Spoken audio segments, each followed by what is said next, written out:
Good day, good day, good day. Welcome to another episode of the Bobby Brown Show on the GO. I'm your host, Bob TV Brown. How you doing today? Now, before we start on this subject, I want you to hit the like button. You might not like it, but hit it anyway. Do a brother a favor. Hit the share button. Make sure you subscribe because they'll unsubscribe you in a hot minute because they don't like me and the things I like to say or have to say. So go check every time to make sure you're subscribed. And if you're not subscribed, resubscribe.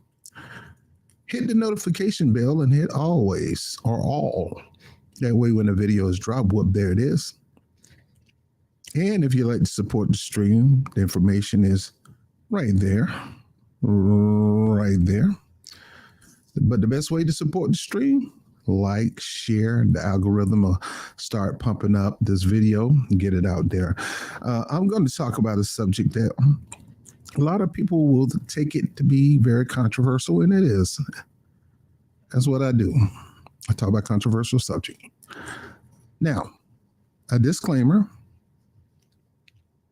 Don't take this the wrong way. Don't take this personal. I'm going to talk about immigrant workers and the Black community and jobs. This is no hard dig at immigration. I understand people, land being destabilized, especially by us, and they have nowhere to go because we're not going to give them the money to rebuild. Look what we did to Libya. We did rebuild a little bit in Iraq, and because there was a caveat involved, and that's oil for us. Well, we tore it down. We've torn down so many cities. We've invaded so many countries and toppled so many of their leaders that were doing right by the people and right by the government. Right by the country.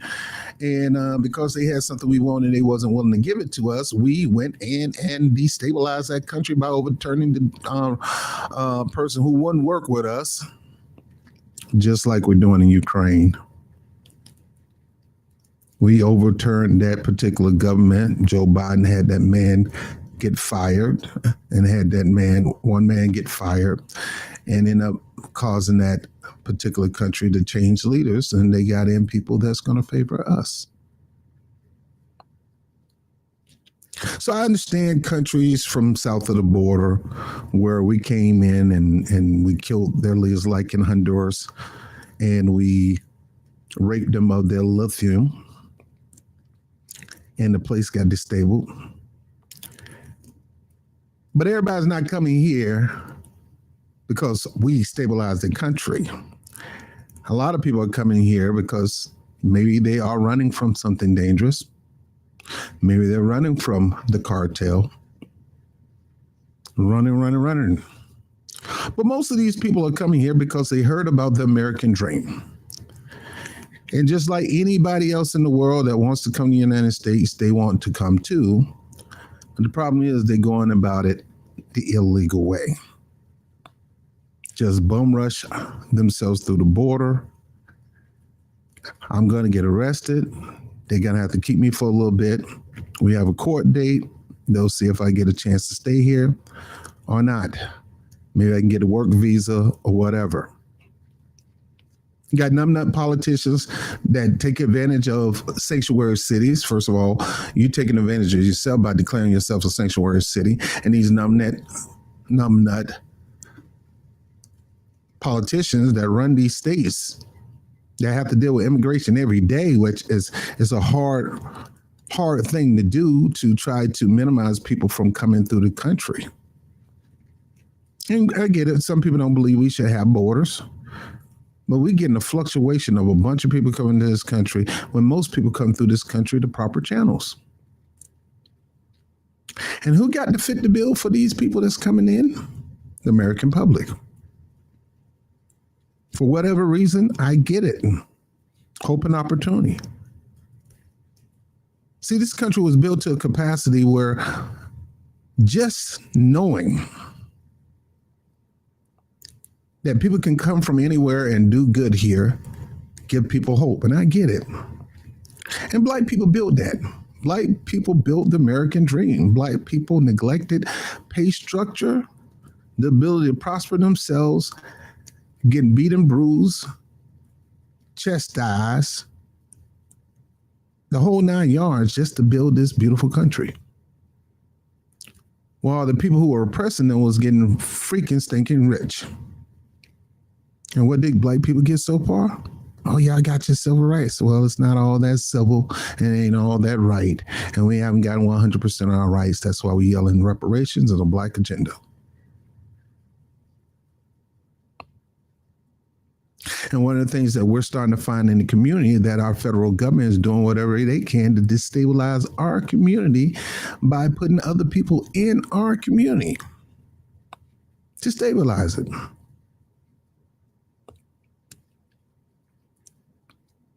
We can't even have our own businesses in our own community. You go to Harlem. I mean, you come to the Bronx. One thing about the Bronx, if you're in the Spanish side of the Bronx, guess who's running the show? The Latinos. Every now and then you'll see a real African from Africa come in and do a little business, but you're not going to see no real foundational Black American there. They block them every chance they get to try to get a business. They try to get a permit, a work permit.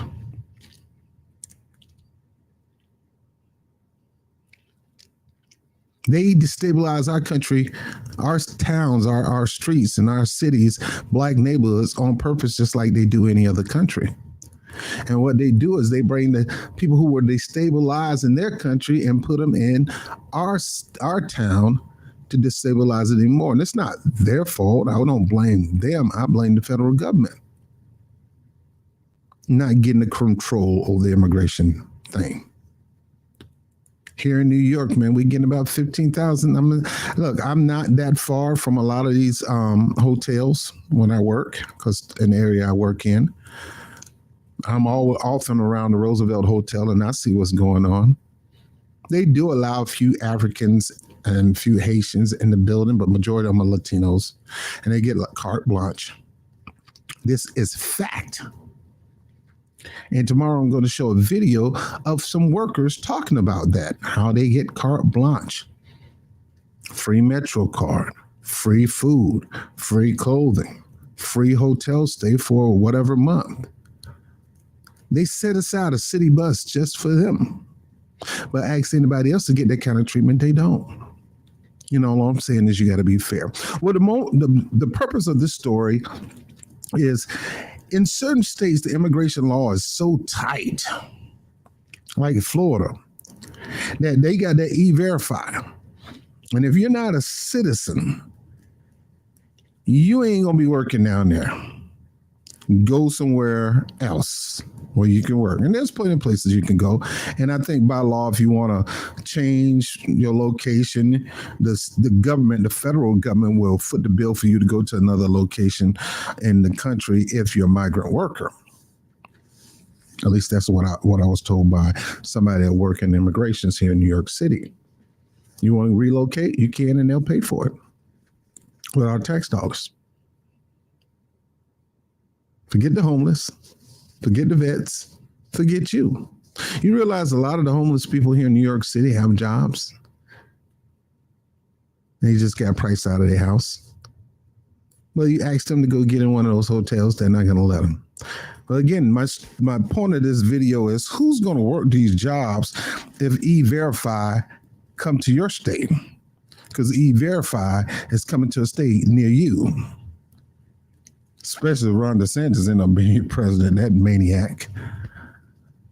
Who's going to work this job? Had a young lady come on TikTok and she saw slew, and I showed you videos of this before, of empty construction lots. Empty construction lots. She began to talk about the DACA program and how they put limits on it and how she feared that she might have an issue and end up going back to her own country. Let's listen to her. So I found out today that as a DACA recipient, I am no longer able to live under my parents' roof due to the immigration law that's going to take an effect in July 1st. Since I am a DACA recipient and it is illegal to live with a undocumented person, and if you do, you commit a felony. A felony will have you not being able to renew your DACA, and you are more likely to get deported, and you can no longer work just because you live with someone who is undocumented or you. Now, in her case, it's a different story. She's undocumented. We call it another word in the streets. A lot of us, people get offended, but it's been known as called anchor baby, and that word is used across the board for anybody who come to this country, and the parents are not legal citizens, but the baby get a chance to become a legal citizen because they're born here. In her situation, she's in a tough situation in a catch-22 now because of the laws, and the laws being limited and there's an ending date. She feared that because she had to stay with somebody that's legal, I think. Or let me go back to what she said. DACA, and you are a law that's going to take an effect in July 1st. Since I am a DACA recipient and it is illegal to live with a undocumented person, and if you. It is illegal to live with an undocumented person. So what she have to do is find somebody who's documented and live with them. Now, back in the day, and they still do it because believe me, I've had offers. Believe me, you got the, people from the West Indies want to come to the United States. They know they got to get a green card, so they would go through the deal and say, "Hey, brother, look, I'm trying to get my sister down here, man. She look good. She fine too, but we're trying to get her down here. We're trying to get her in school, but she ain't gonna be able to stay here this long. And this not just with the Latinos. It's across the board. Could you marry her? Could you marry her? And I said, well, I'm gonna get out of the deal. And listen, we're gonna hook you up. You're gonna get a wedding in my country and come back here, and we're gonna put about 10 grand in your pocket. People are willing to pay big money for you to marry somebody. You gotta have that rolled down pack for 2 years. My whole thing is, man, I play marry over here and find a woman of my dreams, I'm gonna be messed up. And if we both get caught, we both gonna get in trouble. You're gonna get deported, and I might go to jail. So I ain't doing that. And believe me, there was some fine sisters, boy. Fine. I'm like, okay, if we gonna do this, we gonna do this. If we gonna act like we married, we gonna get married. We gonna be on Instagram, all that stuff. Facebook gonna be slobbing you down, grabbing your butt cheeks, because you my wife. I'm gonna put about 2 in your oven. Are you ready? 2 in the oven. You ready for that? I'm gonna get you some anchor babies, baby. You ready for that? And you gonna give me $10,000? It's a deal. And some people do that in New York. Me, I can't do that. I can't justify doing nothing like that. Thank God my lady friend, she's from another country, but she's been here since the 80s. And they came through the proper channel. Which most people do. She has to go stay with somebody that's documented. Now, wouldn't that be a hard task? No, it wouldn't be a hard task. It would not be a hard task because most of the people in the city all she have to do is get a roommate. If you're living in New York, you can get a roommate. If that's a documented person and you stay with them, you should be fine as a DACA recipient. You commit a felony. A felony will have you not being able to renew your DACA, and you are more likely to get deported, and you can no longer work just because you live with someone who is undocumented or you drive someone around who is undocumented, according to the new Florida law that just passed and is going to start taking an effect in. And see, that's Florida. Florida is hardcore. And to some people, oh, that's horrible. And to some people say, that's great. Well, that's horrible because these people, they're going through this, and I'm telling you, you don't know everybody's story. You don't know what they're going through. Stop that. And stop letting the media paint the picture like that. Some people literally going through some situations. Not everybody getting ran down by the cartel. And the cartels, if they want to get them, they can come to the United States and get them. So what they got to do with anything? The main people are the people who got destabilized because of our doing, and now we got to foot the bill for what we. That's how Ilhan Oman or Bahamas Mama, whatever her name is. That's how she got here. We destabilized her country, and she ended up being a refugee, and we footed the bill for her to come here. And now she's a United States senator. But folks are tired of footing the bill when they got their own issues. You can't say they're selfish.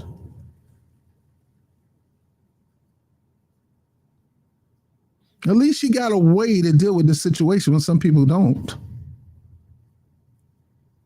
Now, when it comes to me, I don't care who you are. I don't want you putting nobody before the people that's already here. I read a scripture say a man who don't take care of his own is worse than an infidel. An infidel is one of the worst people on the planet. You're worse than them if you're not taking care of your own. And if you're putting immigrants and everybody else, non-documented workers over the citizens of the United States, now I got a problem with you. No, I'm not saying ignore them and don't have nothing to do with them. Some people saying something like that. I'm just saying you better take care of us first. How in the world are you going to feed somebody else's baby and you're not even feeding yours? What kind of parent are you? This is how simple it is. Don't do for other people that you're not going to do for your own.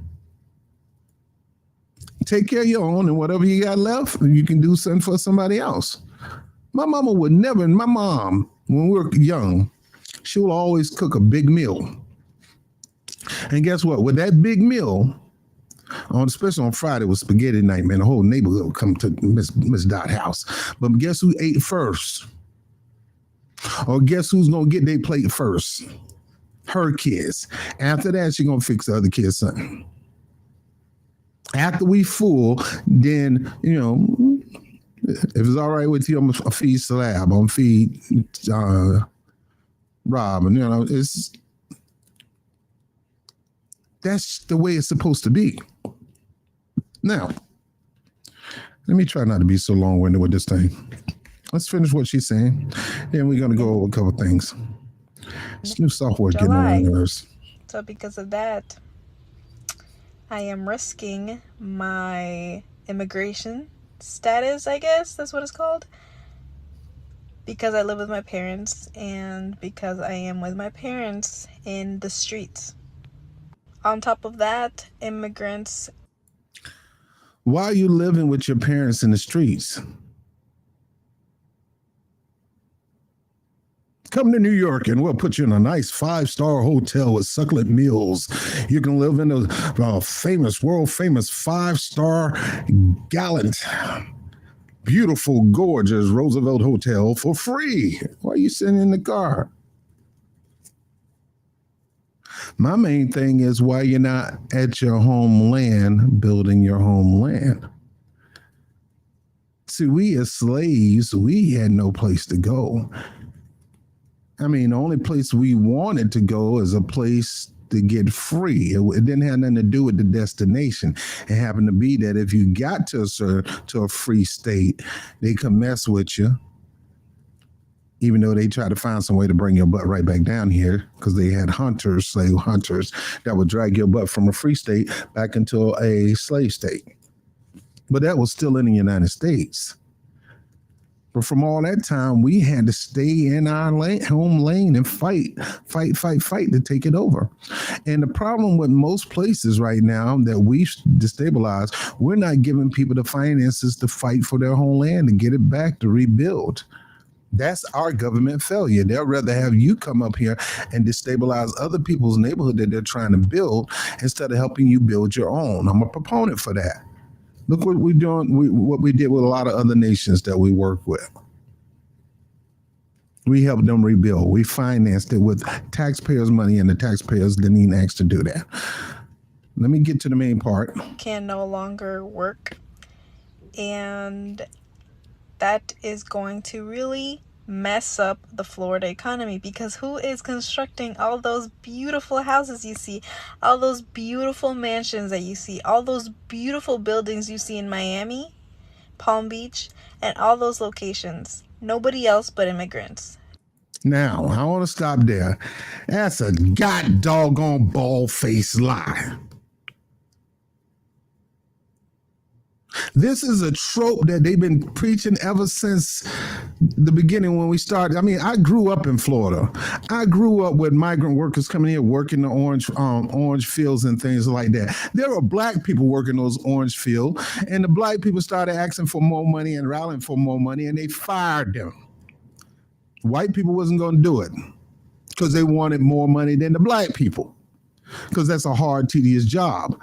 And these landowners was getting filthy, stinking rich and didn't want to share their wealth with the workers. They wanted to keep suppressing them financially. It wasn't that the black people didn't want to work. It wasn't that the white people didn't want to work or anybody else didn't want to work. There's Latinos. It's that people don't want to be nickel and diming for their hard work. So what they do is they try to get the immigrants in there and let's tell them, look, either I'm a nickel and dime you or your butt gonna go back to your own country. And they're in the catch-22 where I can't go back to my own country, and this little bit of money I'm making right now is better than what I'm making over there. But the problem is you ain't taking that money over there. Now they may be sending it over there to some family members, but they're not spending it over there. They're spending it here, and it's not going to go far. So now you got 5, 6, 10 people in a household, a small house. I know my best friend when I was growing up, Robert Gonzalez, that's how his house was, man. I'm going to Robert Gonzalez, Mexican dude, think he was Elvis. I thought it was Richard Pryor, that was my boy. Go to Robert Gonzalez's house, like 150 people in that little 2-bedroom apartment. I'm like, geez.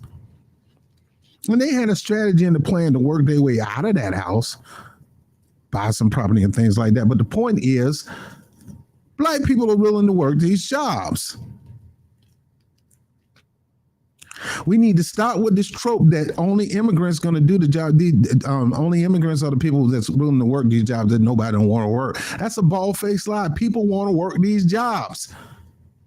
The point is, we're Americans, so we know the value of these jobs. You're not. We know they're pimping you, and they're putting pressure on you to get this little cheap money or no taxes, blah, blah, blah. It benefit them big time. Don't benefit you, but you think it's still a benefit because you're trying to work your way to citizenship so you can go and get a regular job. But they ain't going to do that. They're going to keep pimping you. Look, I work in the industry where right now, because we got the migrant workers all over New York City, they pimping these migrant workers. Pimping them. Pennies on the dollar. How the heck you doing havoc work and you making $15 an hour?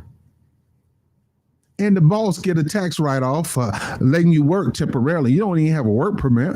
All you got is the New York Gov, a New York City ID card. You don't even have a New York Gov ID or state ID. You got an NYC ID that you get from the library that gets you some access to some perks here in the city. Forcing these people to work minimum wage, which is more money than they ever had in their life, most of them. But the problem is they're not spending it home, they're spending it here. And right now, yeah, they're making bank because they're not paying no rent. They don't have to worry about no food. They don't have to worry about nothing. They get to save their money and kick it up. So when that time comes, they'll have enough for a down payment on the house if they decide to relocate. Once they get their paperwork and documents, they'll have enough money saved if the organization work with them to make sure they don't spend all their money. They'll have enough money. But they wasn't doing that with the veterans. They wasn't doing that with the homeless. They wasn't doing that with black people. Black people will work those jobs. I'm going to be specific with black people. Forget everybody else. Black people will work those jobs, girl. Black people have went to school, got the trade skill for this stuff. They just not going to be nickel and dime because they live here and they got to deal with the cost of living here. And there's no free hotel. There's no free food. There's no free car. Look, and we pay taxes and all that. Fine. Look, if you can get that, if you paid into the system, this is my whole thing. If you paid into the system, and your taxes help fund government programs, then you have a right to receive from government programs. But if you ain't paying to the system, then you shouldn't be able to receive anything out of the system. That's the reason why people pay taxes. Now, I understand you go through a spell, but if you have went 5, 10, 15 years, 20 years not paying any taxes into the system, yet at the same time you want to get the benefits of all the welfare perks, that's not fair. It's not fair. And right now, a lot of these people, they don't pay taxes. They get paid under the table. Cash money. Boss don't have to give them a tax write-off for anything. Now, look, these guys are hard workers. Don't get me wrong, man. I be seeing these guys, man. They be working their butts off. But black people are hard workers too. The hardest. You pay us what you're supposed to pay us, man. We'll triple anytime somebody work ethics. Problem is, we ain't gonna be pimped. We've been pimped before. We ain't gonna be pimped again. And we see these people getting pimped. Now these people in Florida, E-Verify got them stuck. They can't work. Why? And look, they're illegal in the country. You got people that are legal in the country and they can't even get those jobs, and the contractors don't want to give them the job for the reasons I just told you. They don't have to pay taxes. They don't have to cut a check. They can pay them under the table. And they can threaten them with sending them back to their own country if they kind of act a little froggy. Can't do that with black people, black citizens. Nigga, if you don't give me my money, man, I'm gonna tear this whole place up. Man, you better run me my money. You mess around and undermine and don't play a black man the money that he deserved for laying pipe, for bricklaying, for doing the yards. Latinos are not the only person, these immigrants are not the only person doing that. My great uncle Dave ran the landscaping company. It was majority black because we didn't have all the immigration thing that we were dealing with in Florida, but he did have some migrant workers working too, but he was paying them what they supposed to get paid. And he put them in a position to get a check. My great uncle Dave had a few businesses. And see, I know about the big houses in Sarasota, Florida, and Fort Lauderdale and stuff, because my uncle did this, laid down the sod for these big major mansions, golf courses and things like that. And black people was laying down the sod, including me. That was my summer job. Hotter than the mud, though. So yes, migrant workers would do that, but don't act like they the only people that'll do that job. No, if you pay people their value, people get out there and work that job. The problem is you don't want to pay them their value. Nobody else but hard-working immigrants. That's a lie. You can talk all the crap you can. I'm talking crap. That's a lie. Nobody's going to replace us. What's That's really going to end up? We're not asking nobody to replace you. Most of you guys don't even supposed to be here in the first place, baby girl. So we were doing this before you came here. Now, don't get me wrong. Florida has forever been a lending job to migrant workers, but black people was there working. And because black people dared to ask for more money, ask for more value, because they got the training, they've been there long enough, the nerves of you're fired. I can replace you with another migrant worker who ain't gonna go through all that. So don't sit there and say that black people won't take these jobs. Don't sit there and say you can argue all you want. I'm arguing with you. We can take those jobs. And we've taken those jobs. The problem is we ain't gonna get pimped like you are. You're allowing them to pimp you. You're getting paid pennies on a dollar. New York City, they paying you minimum wage because they got to, when you should be making $25, $35 an hour for the same freaking job. And the reason they won't pay black people or any other citizen that kind of money is because we're going to demand our money, especially when we know these are union jobs. And the company will hire these migrant workers because they can't join a union until they become a citizen. Or at least have some kind of work permit. And right now, they're not giving out work permit, and Mayor Adams is trying his best to get work permits handed out to them people, and Joe Biden saying, hell no.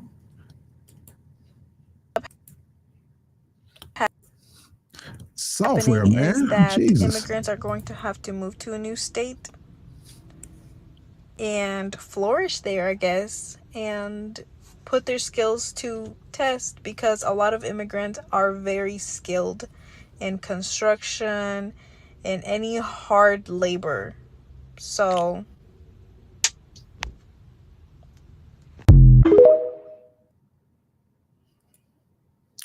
And so is black people. We're skilled in construction. We're skilled in labor.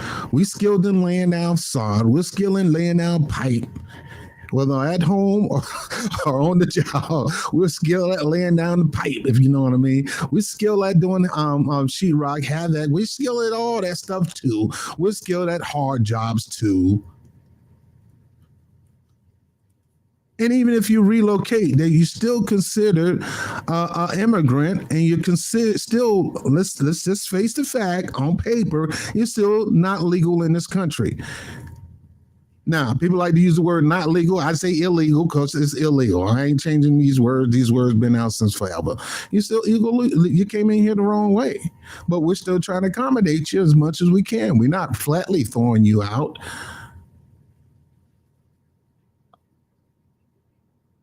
This government is allowing you to flourish whatever way you can, but don't sit here and say that we won't take those jobs.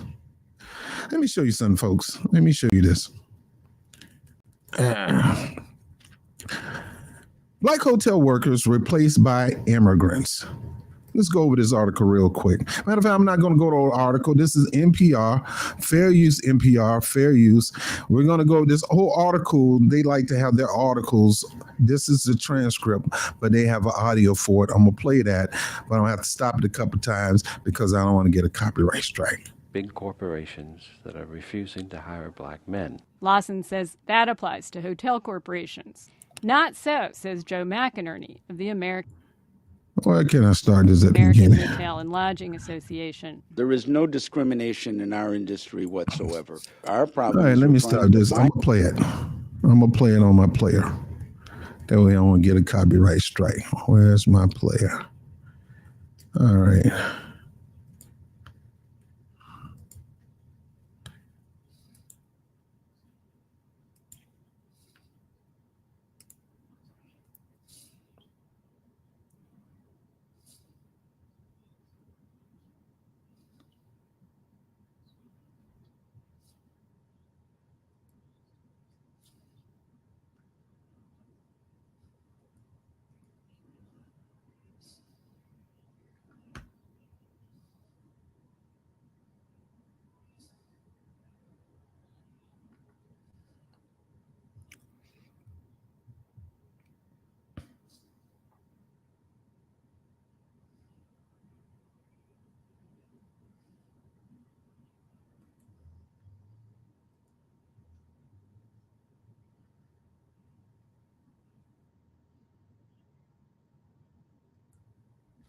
You hear that? We've been locked out. Now, here's the thing, and I'm going to tell the truth. A lot of unions have been, used to be the unions were mainly whites and blacks and Italians.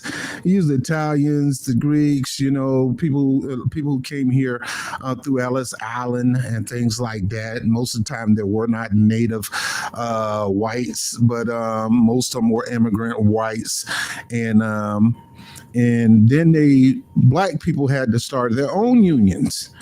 And then when they saw the black union starting to grow rapidly, they figured the best way for them to get leverage is to partner with the black unions. And the black unions partner with these other unions and begin to be a dominant force and fight for major labor rights and got things done. But recently, since the wide open door immigration and ability to become a citizen, the immigrant class began to take over the unions. And when I say immigrant class, some people from south of the border, or they begin to come into this country from Costa Rica, Colombia, Peru, and all that kind of stuff, Brazil, and come into this country in mass numbers. And when they got their paperwork, their work permits, they smart enough joined the union, because we black, whites, Latino wanted to get them in because we knew they wouldn't get the money that they don't deserve. So we tried to find a way to give them a path to citizenship and work them into the union so they can get the proper pay. We're still doing that today. Who did that? Mostly blacks who joined the other unions, because we were doing that before we joined the other unions. But right now, a lot of these unions are predominantly Latino now. So now, when it comes to a lot of these jobs that are being offered, a lot of the black people are being skipped when there's more Latinos involved. Now, this isn't a divide. This isn't a pointing the finger at each other. This is just a fact. You look at 32BJ and other unions like that. Predominantly one of the greatest union leaders in 32BJ. Very sweet guy, very sweet man. You know. Who died of a heart attack, but he had a heart for all the people. But you got some people in there, they're a little territorial. You got some people on some jobs where they hire majority Latinos and don't hire blacks. But yet, when black people were running things in their own business, black businesses, they were opening their doors to blacks, Latinos, and anybody else. So this brother went to work in a union to try to work from the inside to try to, I guess, get black people back into the hotel industry. But right now in New York, when it comes to janitorial and housekeeping, the Latinos got that on lock. And look, somebody going to get it on lock, and the majority is going to be all majority white, majority black, majority Latino. Somebody going to get it on lock. The problem is a lot of them are locking black people out of these jobs. I've seen that from experience. You go to every major corporate building in New York City, and you can see a heavy ratio, about 8 to 10 of Latinos and blacks. When black people want those jobs, black people willing to be a janitor. You know, a janitor in New York can make up to $35 an hour because of a union. A union job janitor position can make $35 an hour. But yet these corporations are trying to bypass the union and go through immigration and get immigrant workers to work there for 15. That's the undermining I'm talking about. But let me keep going.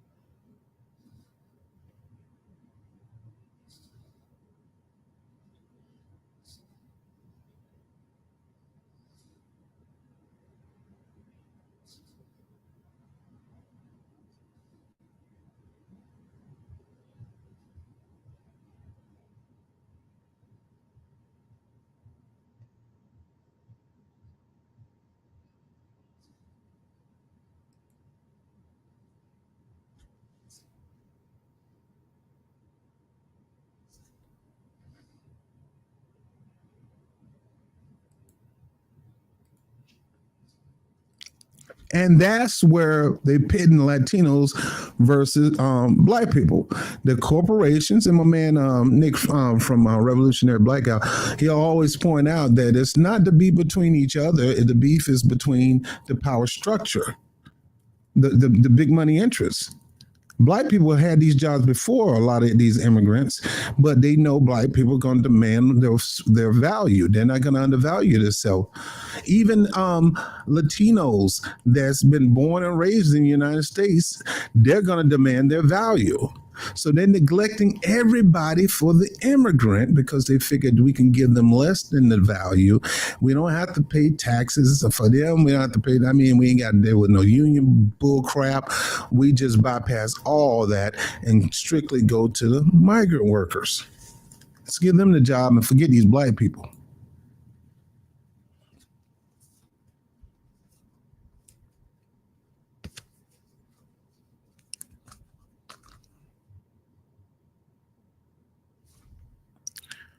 There is that lie again. That's their excuse.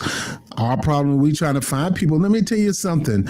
These jobs in New York City, janitorial, housekeeping job, pay good freaking money. They make more money than the security guards. The guys who put themselves on the line, the unarmed security guard, the first person to get shot, the first person to get harmed and maimed, the first person to die on the job because they're unarmed, the soft target. They don't pay them what they pay the janitors. They just don't. Let me get myself back up here. Give me a second. Let me get myself back up here. We still gonna. They don't want to pay them the money. They're making bank here in New York City, but these corporations are trying to be slick by bypassing the union jobs and trying to see if they can find a route to get an immigrant in there because they can keep more money in their pocket and use and abuse them, and oftentimes leave them hanging in the dust. When they could just go ahead and hire the person that's qualified to the T. I know these people probably got skills that they got from their own country and things like that. The bottom line is these people went to training and got certified. And if the state and the city is supposed to recognize their certification, then they need to recognize their certification. You don't bypass a person who's certified to do this stuff and go do it with an immigrant who probably did that in Colombia and trying to do it here, but he don't have the permit. Or the paperwork or the documentation, or you're not even documents, or he's not even legal yet. I know most of you people are not going to agree with me on this, but it is what it is. I'm just going to tell you what I seen with my own freaking eyes. See, I don't stay in Coleraine, North Carolina. I don't stay in Tupelo, Mississippi. I don't stay in small town. I stay in a big city, and I see this with my own freaking eyes. I stay in New York City. I work in New York City. I see this every freaking day. And you don't hold no grudge. You're kind, you love them, you do whatever you can, but you see the deal. And these people come to the country. I mean, if I came to America, I'm hungry, man. If you want to go get it, I'm going to go get it. It's not the fact that we don't want to go get it. They're going to pimp you. We know how much this job is and how much it costs, and we want you to pay us. These companies going to say, we can't find anybody to work these jobs. No, the truth is, we can't find people to work this $35 an hour job for $15. Get out of here with this mess, man. Let me continue with the audio. Oh, boy. These corporate numbnuts. No, they're not.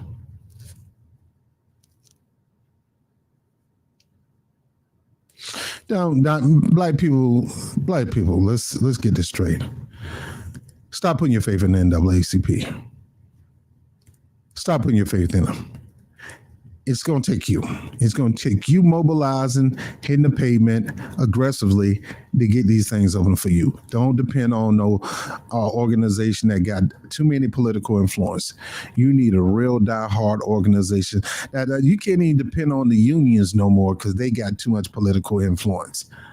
It's going to take you and a band of brothers to go up there face to face and rally for those jobs, black people.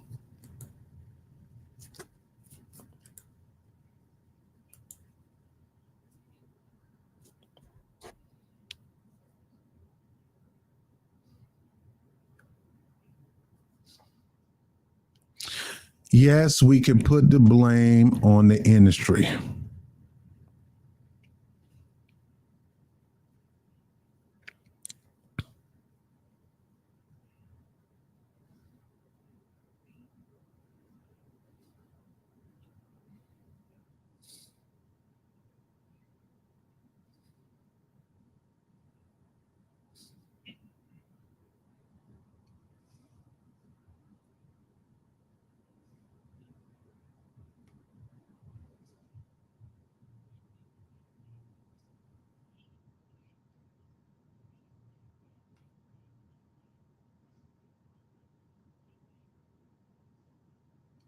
You hear that? That's black community. We build the industry and we build the unions. See, back in the day, I mean, we are upset. A lot of us upset because NAFTA and CAPTA and all that is shipped to jobs overseas, and it decimated those people. And it's hard to get those jobs back. And with those jobs, all you need is that one job. Your wife could have stayed at home. Both of y'all had a car. The kids, none of the kids had to work. The wife didn't have to work. You go on vacation once a year. And you had food in the refrigerator. You had the weekend off where you spent time with the kids. You had fun with your family. One person working the job. Now, that should still be the factor when it comes to these labor jobs, when it comes to the service industry. Service industry jobs are the union are working hard to get the money up, but then the corporations want to undermine all the hard work we've done. I used to work for 32BJ. I was an organizer. We worked so hard to get the money up and get the benefits up, and now you're trying to bypass us to go to immigrants. That's not fair. And then you say we don't want the job. Are you freaking kidding me? No, we don't want to get paid. We of course we want the job. You're just trying to undermine us financially. And if we go on strike, you're going to try to replace us with them. So at the end of the day, it's still replacement. It ain't the replacement theory of the bigots and the racists, but at the time you're trying to replace the legal people here in the state with illegal people in the United States. No, make them go through a process of becoming legal like we used to do back in Ellis Island, or send them back home, let them fight for their homeland and finance them to rebuild their country that you destroyed, the United States.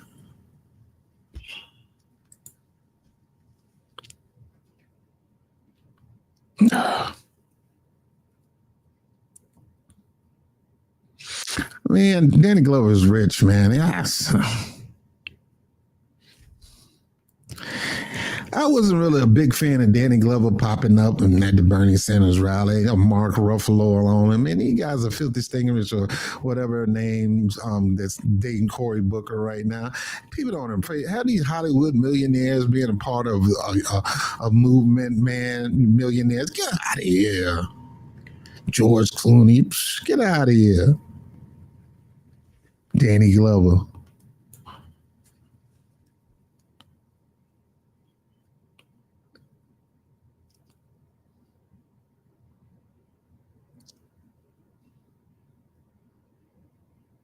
Talking about their moves instead of talking about these workers.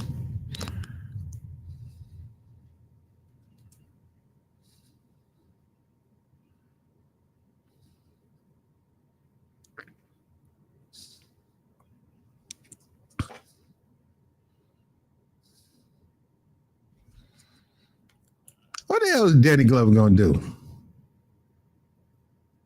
Put it in the chat. Tell me what Danny Glover can do to get the message that black people will work these jobs just as well as immigrants, but they ain't gonna work for the price of immigrants.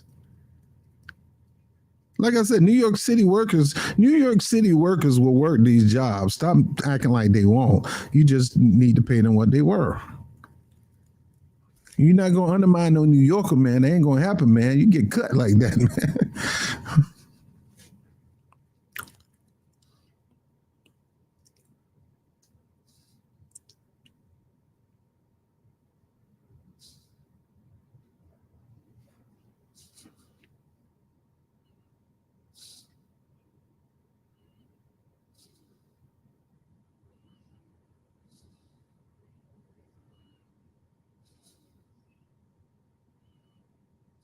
Yeah, right. This line.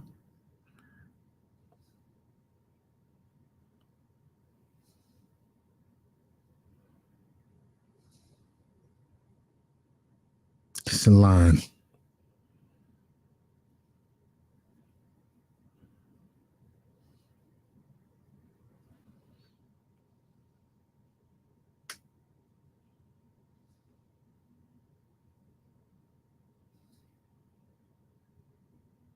See?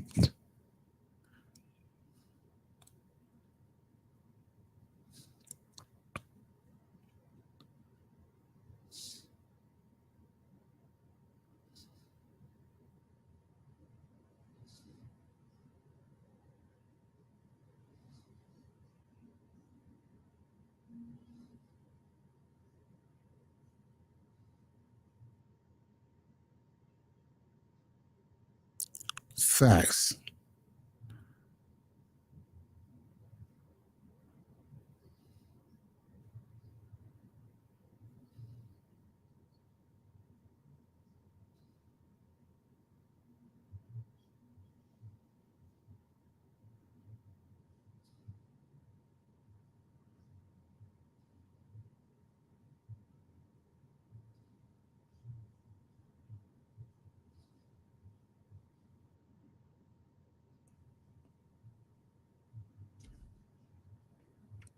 Now,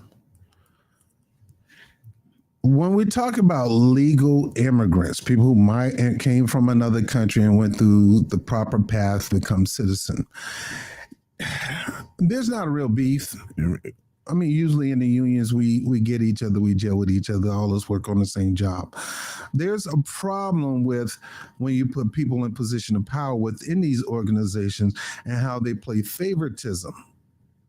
And because now the unions are starting to be more Latino than Black, you can see a lot of that favoritism happen on the Latino side. It gets to be a little tribal. And even when Carl Bragg was in charge of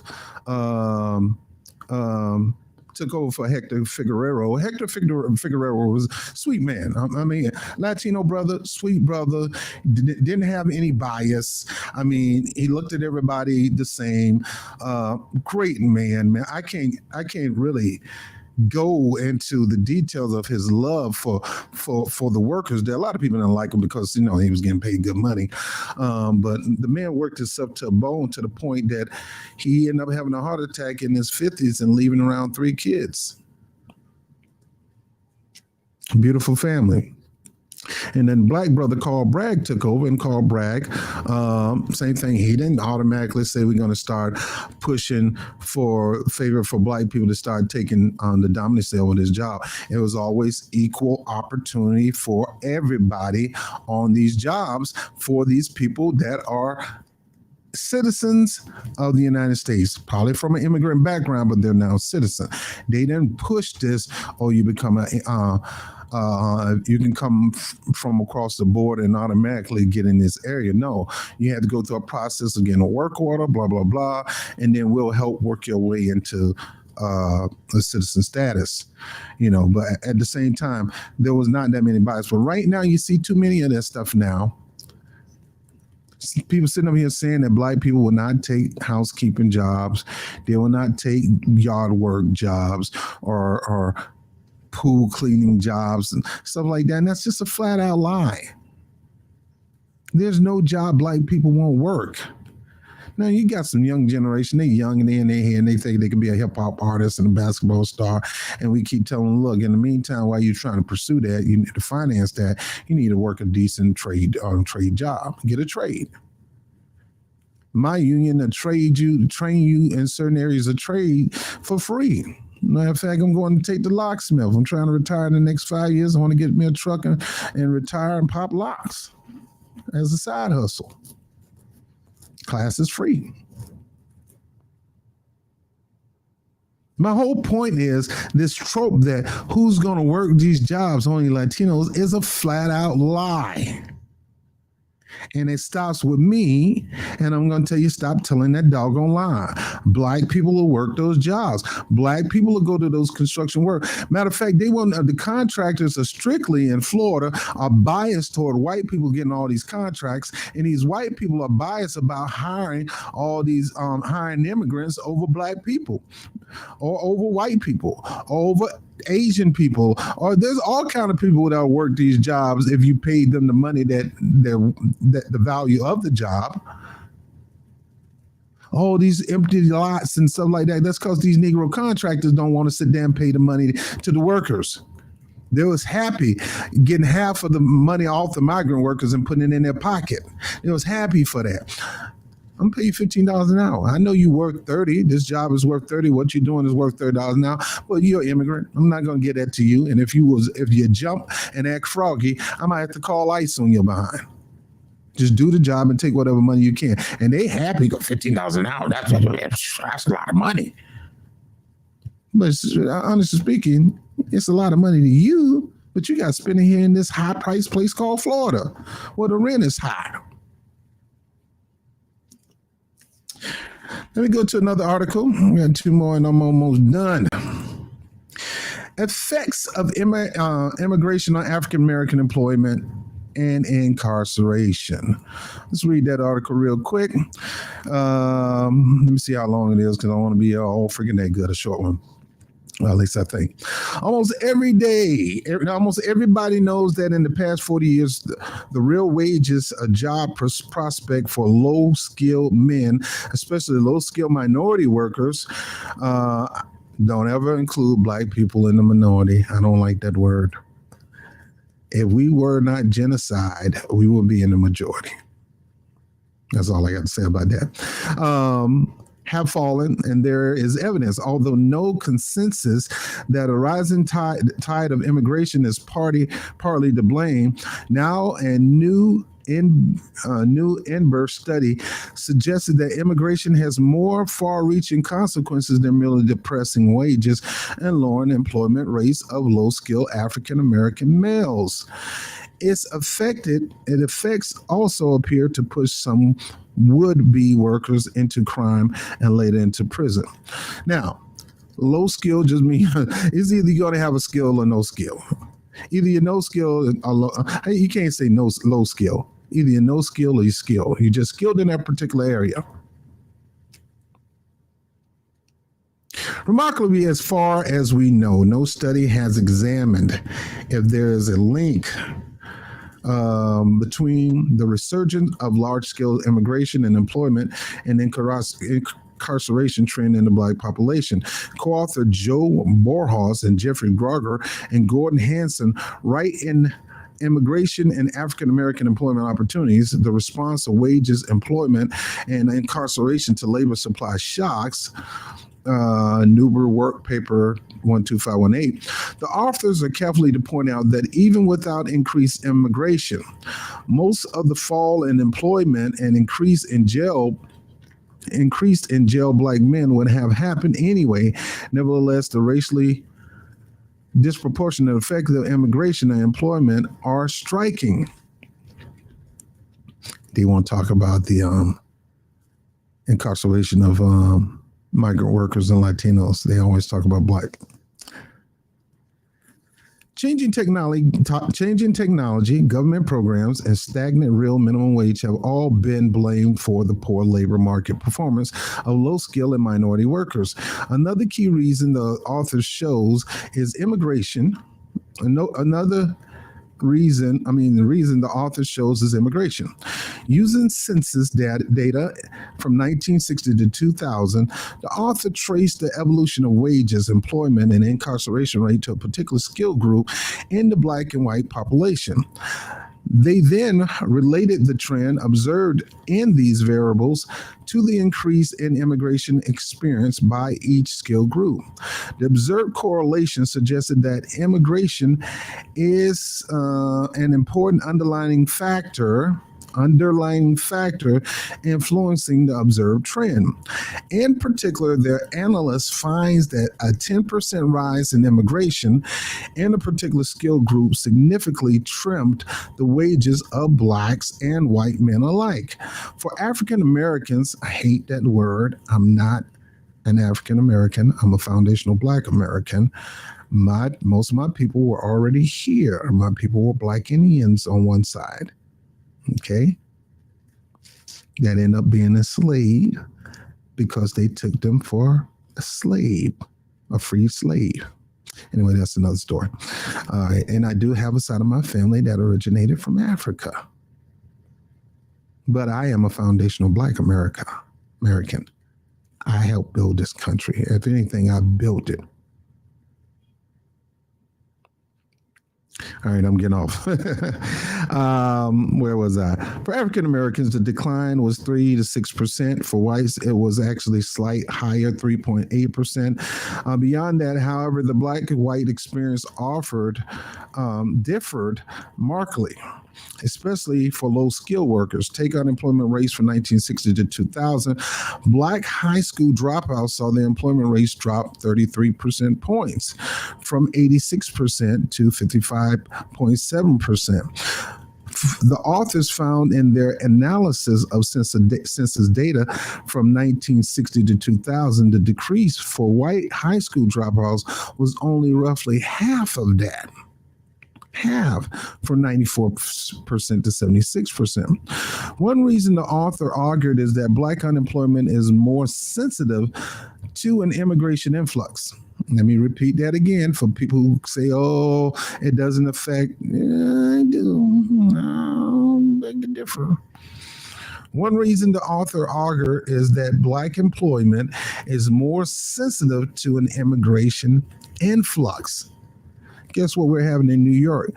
A huge influx of immigration, and it's causing the same thing happening to the black jobs in New York.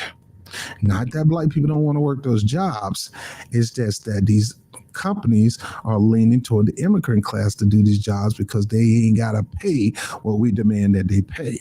And it's leaving us hanging to the side. Where was I? One reason I go for white men, is one reason the author argues that black unemployment is more sensitive to immigration influx than white unemployment. For white men, the immigration boost of 10% caused their employment rate to fall to 0.7 percentage points. For black men, it fell to 2.4 percentage points. The same immigration rise was also correlated with the rise in incarceration rate. For white men, a 10% rise in immigration appeared to cause 0.1 percent point increase in the incarceration rate of white men, but the black men, it meant a nearly 1% point in rise. This computer is far away from where I'm at right now, so excuse me. Why would a boost in immigration effectively put more men, especially black men, behind bars? The author put forward a straightforward theory. Immigration causes wages and employments to fall for black workers. When this happens, some of those workers, especially those with the lowest skills, turn to crime to increase their income. Certainly, the census data revealed a statistical link as immigration began to increase beginning in the 1980s, so did the institutionalization of low-skilled black men. While the Census Bureau defined institution to include mental hospitals, the 1980 census said 1980 census and Justice Department suggested that the majority of young men who were institutionalized were in fact in prison or in jail. So this is saying because of the fluctuation of migration, low-skilled workers are not able to get the low-skilled jobs. It's not that they don't want the low-skilled jobs. Those jobs are going to the immigrant workers or the migrant workers, the low-skilled jobs. So these brothers who don't have these high skills, they're going to find some way to do. They're going to go steal some clothes and try to sell them on the street. They're going to get their hustle on to try to survive. Some of them do that temporarily and actually go to school to become better, But the point is, there's numbers here involved when certain people come into when you have migrant workers or immigration happening. It does affect, in some percentages, the black community. The rise in incarceration. Let me go back to this. Why would it boost immigration? I think I read that. The rise in incarceration is most dramatic for the lowest skilled black men in 1980. It was just 1.3%. By 2000, it had skyrocketed to 25.1%. Even blacks with a high school diploma saw incarceration rates increase from 0.5% to 9.8%. In the same time, why the increase? One reason, as the author suggests, is crack cocaine. Cheap to produce, it first appeared in the 1980s and has spread widely by the early 1990s. African Americans became heavily involved in trafficking it because existing black gangs already control many of the urban spaces where it could be easily distributed and sold. The author says, citing recent research, the surge in drugs caused police to step up enforcement and states to enact tougher sentence laws. The result, a quarter of low-skilled black men were incarcerated by 2000. That's where the Joe Crime bill comes in. But crack alone can't explain the spike. The author says using an But crack alone can't explain the spike, the authors say. using an already developed crack index, which combined the effects of crack busts, arrests, emergencies, hospitalizations, and death, and skewing it so that the crack epidemic affect only younger, low-skilled workers. The authors still find that immigration boosted incarceration rates for blacks, low-skilled workers. In fact, factoring in crack barely changes the results. So even with the crack gain, it's still immigration that caused most of us to end up getting deep into doing whatever we need to do to survive, because we couldn't get the job because a lot of the jobs went to immigrants, or to be specific, migrant workers. If you're in California and LA and things like that, they got a fluctuation of migrant workers to do a lot of jobs, because a lot of those migrant workers came from Mexico. And a lot of them got into the gangs too. A lot of them started selling drugs too. While the outcome backs up the author's theory, it doesn't prove it. The crack index isn't a perfect measure for the crack epidemic because it deals with indirect effects rather than causes. So test their theses further. The author compared their national result of immigration impact with state level results. Such comparisons have been problematic in the past because local level studies have found her less of a wage impact from immigration than national level status. That's because the local data doesn't capture the response of Native workers, who often leave the area for higher wages, opportunities elsewhere. But by adding the data to the national level immigration trend, the effects of immigration appear consistent with what the author has found by looking at it on a national level statistic alone. The author stressed that immigration is only one factor in the worsening labor situation of low-skilled African American men. The 1980 2000 immigrant influx, therefore, generally explained about 20 to 60% of the decline in wages, 25% of the decline in employment, and 10% of the rise in incarceration rates among blacks with high school education or less. With a high school education or less, they write. That's significant enough to demonstrate immigration impact. Is small enough to suggest that they're far more than data can't explain. So in this particular article, she's basically saying that, look, you can't sleep on these statistics. Immigrants coming into this country is going to get those jobs away from the low-income blacks for various reasons. Mainly cheap labor, more money in the pocket of the people who are going to hire them, because they ain't got to pay them what they're going to pay that black brother. And if they act froggy, they ain't going to come at me because they know I have the ability to call somebody on their behind and get them up out of here. I can't do that with the black guy. They might come here and rough me up a little bit, which I would, dude. I would. So we can't deny the studies that, yes, this does affect. Why do you think they're always trying to put them in our cities and not put them in the Latino towns? Why you not putting them in Chinatown? Why you not putting them in bougie Lower Manhattan, or, Soho, Ho-Ho and Chelsea and all that kind of stuff? Why you not putting them there? You got to put them in the black neighborhoods. You put them in the black neighborhoods in Chicago, the black neighborhoods in D.C., the black neighborhoods in California. Why? Because they know these statistics are real. They know that if we can get a fluctuation of immigrants there, they're going to end up taking some of your jobs. Now, again, this is no beef between black and immigrants. It's just a fact. The corporations are going to hire them over the black guy because they can nickel and dime them. They can't nickel and dime the black guy. They barely can speak English. The black guy will cuss you out in English. One more article, then we're done. Black people are leaving Chicago in the masses. It's changing the city power politics. Let's look at this one, man. This is an interesting article. Wow, black people leaving Chicago. By the time Eugene Sawyer became a Chicago mayor in 1987, following the sudden death of the first African American to hold office, black residents were already leaving. For decades, long before Sawyer's ascension in Inglewood, neighborhoods had been centered of black life in Chicago. The neighborhoods was the center for black life in Chicago, boasting one of the city's busiest commercial district and growing middle class, and it was a true power base, a center of political gravity. Sawyer launched his political career near here in the sixth ward of Chicago City Council. But there were signs of change even then. It seemed that just as soon as black people made the neighborhood their own, the fortunes turned. As soon as the black people made the neighborhood their own, the fortunes turned. Houses started to fall into despair thanks to the divestment. The city didn't want to invest in the black neighborhoods when blacks took over.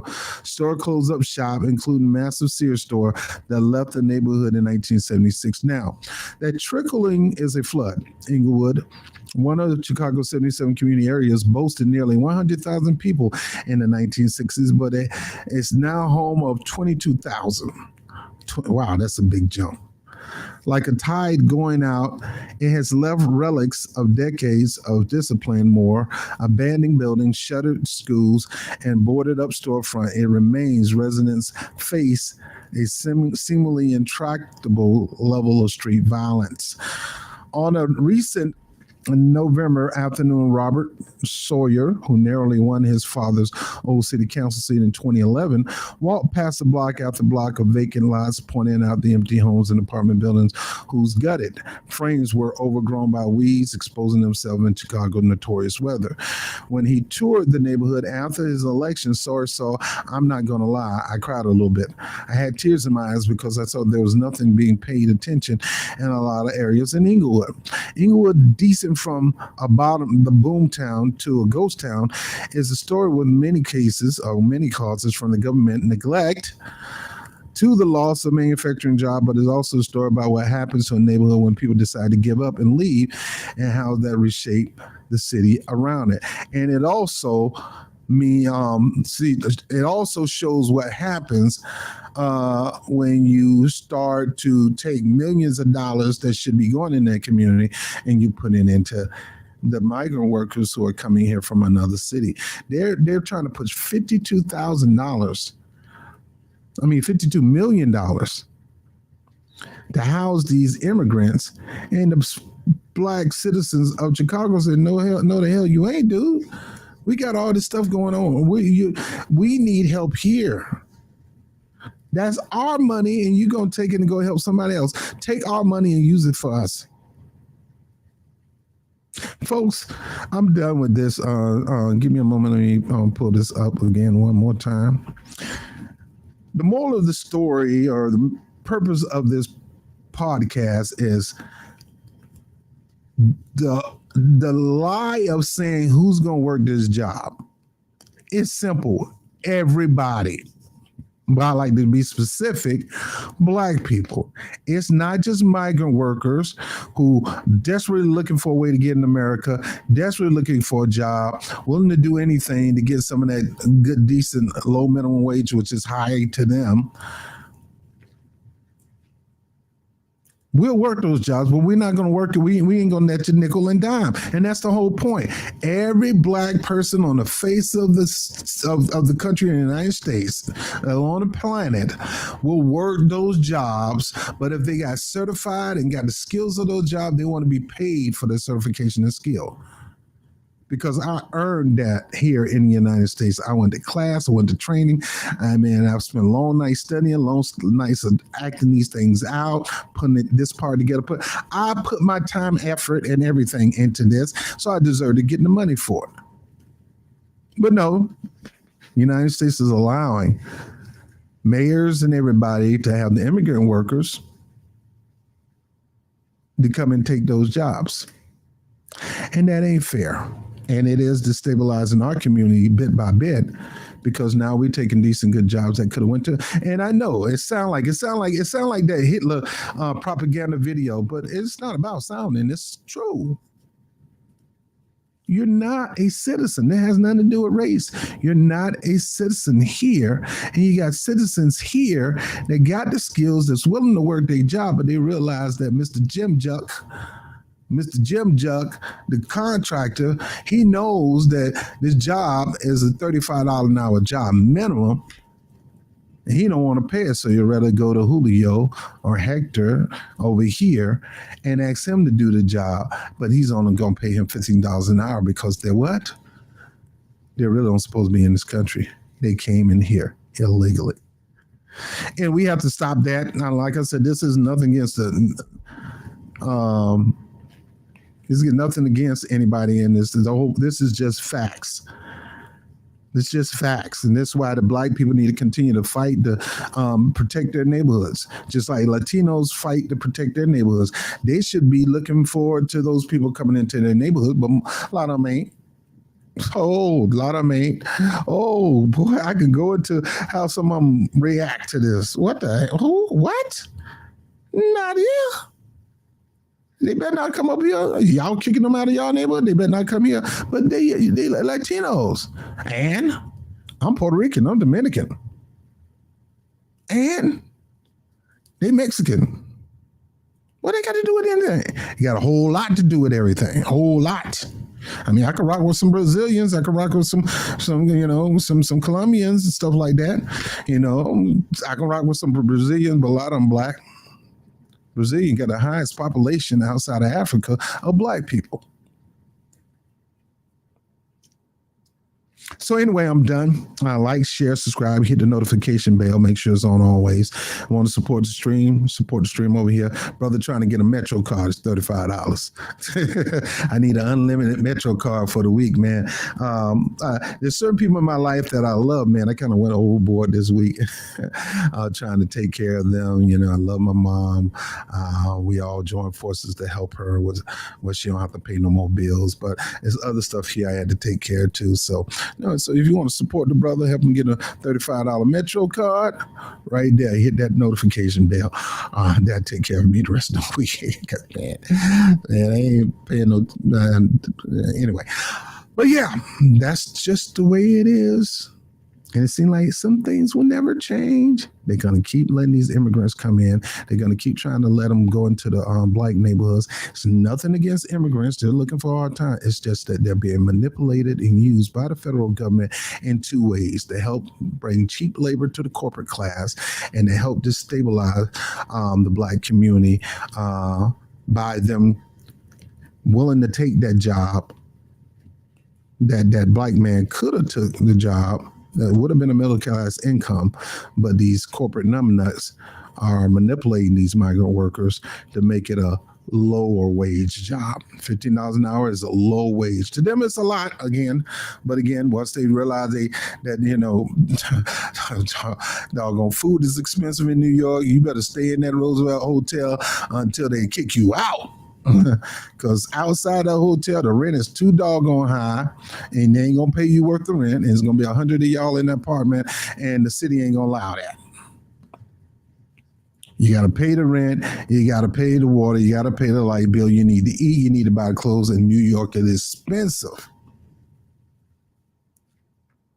And that's why brothers, if they can't find a job, they end up going out there getting their hustle on just to pay the rent. Anyway, I'm Bob Brown with the Bob Brown Show. I'll holler at you later. Have a good day. Peace. Love you. Love you. Love you. Love ya.